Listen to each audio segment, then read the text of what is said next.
नमस्कार, मी जय राऊत. नियमबाह्य बांधकामावर कार्यवाहीकडे दुर्लक्ष.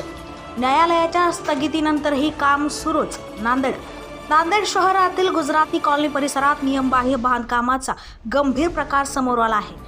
छत्रपती चौकाजवळील प्लॉट क्रमांक 26 वर साई अपार्टमेंट नावाने 5 मजली इमारत उभी करण्यात आली असून बांधकाम नियमबाह्य धाब्यावर बसवल्याचा आरोप नागरिकांनी केला आहे.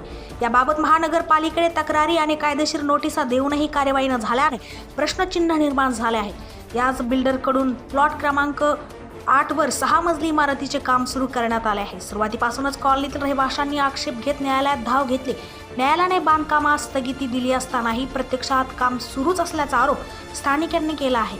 इमारतीभोवती अत्यल्प मोकळी जागा सोडल्याने भविष्यात आगीसारखी दुर्घटना घडल्यास अग्निशमन दलाला प्रवेश मिळणार कसा, असा सवाल देखील नागरिक उपस्थित करत आहेत. नियमबाह्य बांधकाम, न्यायालयाच्या आदेशाकडे दुर्लक्ष आणि प्रशासनाची निष्क्रियता यामुळे परिसरात तीव्र संतापाची भावना आहे.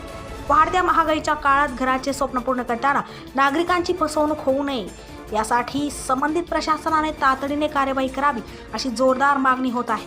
TV 24 मराठीसाठी भगवान कदम, नांदेड हदगाव.